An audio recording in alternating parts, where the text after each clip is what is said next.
2023 ఫిబ్రవరిలో జరిగినటువంటి ఒక రాజకీయ సంఘటన ఆధారంగా, అంటే ఆ రోజున వైఎస్ఆర్ కాంగ్రెస్ పార్టీ ఆఫీస్ మీదకి దొమ్మిగా దౌర్జన్యంగా బెజవాడ నుంచి కొంతమంది రౌడీలు లీడ్ చేసి ఇక్కడ ఉన్నటువంటి స్థానికంగా కొంతమందిని తీసుకుని ఆఫీస్ మీదకి దౌర్జన్యంగా వచ్చి రెచ్చగొట్టిన పరిస్థితిలో ఆ రోజు ఆత్మరక్షణ కోసం తిరగబడితే ఆ తిరగబడినటువంటి సంఘటనని ఆధారం చేసుకుని ఇవాళ కొత్తగా సెక్షన్లు మార్చి కొత్తగా పేర్లు చేర్చి ఆ సంఘటనతో సంబంధం లేని దాంట్లో లేనటువంటి అమాయకులైనటువంటి వైఎస్ఆర్ కాంగ్రెస్ పార్టీ కార్యకర్తలను ఇప్పటికీ దాన్ని 4-5 దగ్గర నుంచి ఇప్పుడు ఒక 71 మందికి తీసుకెళ్లారు. ఇంకా దాన్ని అంటే రోజు అంటే అధికారం కోల్పోయినప్పటికి కూడా ఇవాళకి కూడా ఎవరైతే ఉత్సాహంగా జగన్మోహన్ రెడ్డి గారి యొక్క పార్టీ జెండాని వదలకుండా ఇవాళ కూడా ఎవరైతే తిరుగుతున్నారో వాళ్ళందరినీ కూడా చేర్చడం కోసం, అంటే 2023 ఫిబ్రవరి ఏంటి ఇవాళ తారీఖు, దాన్ని 7 నుంచి 20 అన్నారు, 25 అన్నారు, 44 అన్నారు, ఇప్పుడు 71కి వచ్చి ఆగింది. మాజీ శాసనసభ్యుడినేమో 71వ పేరుగా పెట్టినట్టున్నారు.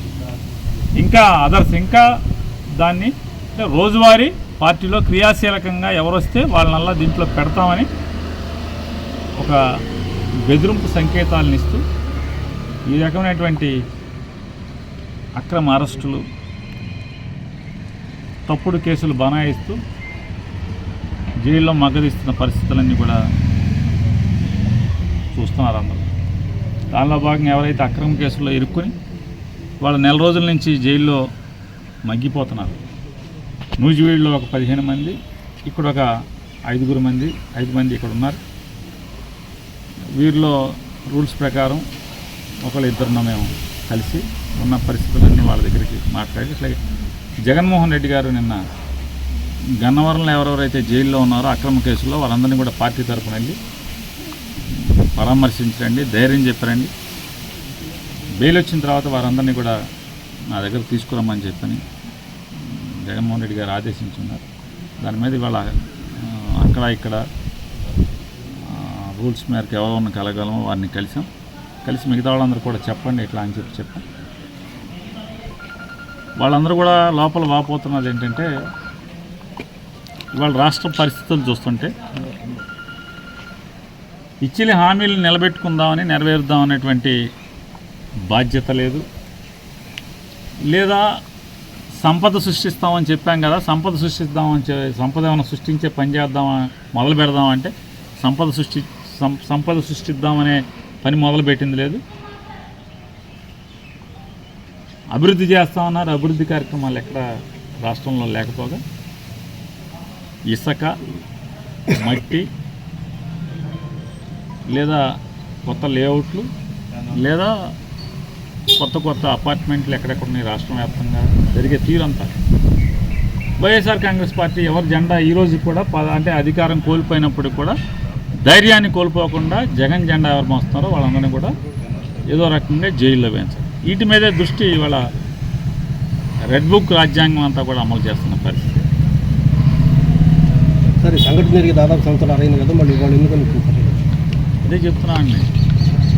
హామీలు అమలు చేయాలనేటువంటి దృష్టి కానీ, ఎన్నికల్లో మాట ఇచ్చామే మాట నిలబెట్టుకుందామనే దృష్టి కానీ లేకపోదా, సంపద సృష్టిస్తామని చెప్పాం కదా, సంపద ఏమైనా సృష్టిద్దామని లేకుండా అప్పులు సృష్టించే పనిలో ఉంటూ మట్టి, ఇసుక, లేఅవుట్లు, అపార్ట్మెంట్లు ఎక్కడెక్కడ జరుగుతున్నాయి వాటి మీద వైఎస్ఆర్ కాంగ్రెస్ పార్టీ జెండా మోసేవాళ్ళ మీద తప్పుడు కేసులు బనాయించి ఏదో రకంగా జైల్లో పెట్టి వైఎస్ఆర్ కాంగ్రెస్ పార్టీ జెండా మోసేవాడు ఎక్కడ కనపడకూడదు ఏ నియోజకవర్గంలో రాష్ట్ర వ్యాప్తంగా అనేటువంటి ఈ ఎజెండా మీద నడుస్తున్నారు తప్పితే జనంకి ఏమైనా చేద్దాం, ఈ రాష్ట్రానికి ఏమైనా చేద్దాం అనేటువంటి ఆలోచన పక్కన పడేసి రెడ్ బుక్ రాజ్యాంగం అమలు చేసే కార్యక్రమం ఉందనే మీ ద్వారా వాళ్ళ లోపల వాళ్ళ ఘోష కూడా అదే మేము చెప్పేది కూడా. సార్, డబ్బుండోళ్ళు ఏదో ఒకటి యాంటీసెప్టిక్ బెయిల్ ఇంకోదాన్ని ట్రై చేస్తున్నారు.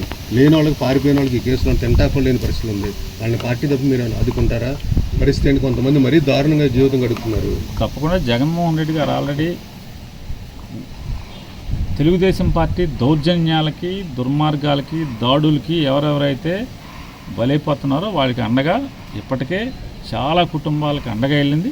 అట్లాగే ఎక్కడెక్కడైతే జరుగుతున్నాయో ఆ జరుగుతున్నటువంటి అన్ని ప్రతిదాన్ని వరుస క్రమంలో పార్టీ ప్రతి కార్యకర్తకి కూడా వైఎస్ఆర్ కాంగ్రెస్ పార్టీ అండగా ఉంటూ వస్తుంది. ఇవాళ మీరు చెప్పేటువంటి ప్రతి వ్యక్తికి కూడా ఉంటుంది. అంటే ఈ నియోజకవర్గం నాయకుడు కూడా లేడు, ఎవరు చెప్పుకోవాలి తెలియని పరిస్థితిలో ఉన్నారు. ఆయనే పారిపోయి ఉన్నారు. పారిపోవటం అనేది మీ భాష. తప్పుడు కేసులో ఏదో రకంగా దుర్మార్గాలు చేయటం నుంచి తప్పుకుని చట్టానికి లోబడి చట్టంలో ఉన్నటువంటి హక్కుని వాడుకుంటాకే ఆయన యాంటిసిపేటరీ బెయిల్ మూవ్ చేసిన పరిస్థితి ఏంటని మేము అడిగేది. పార్టీ అండగా ఉంటుందని చెప్తున్నాను. ప్రతిదానికి ఇప్పటికీ గడిచిన జూన్ 4వ తారీఖు నుంచి ఇవాళ దాకా ఎక్కడెక్కడైతే ఈ కూటమి ప్రభుత్వం వల్ల దౌర్జన్యాలకి, దాడులకి, వేధింపులకి గురవుతున్న ప్రతి కార్యకర్త కుటుంబానికి ఇప్పటికే అండగా ఉంటూ వస్తుంది. ఇవాళ జరుగుతున్న వాటిలో ఎక్కడెక్కడ ఉందో అందరికీ కూడా భవిష్యత్తులో కూడా అండగా ఉంటుంది.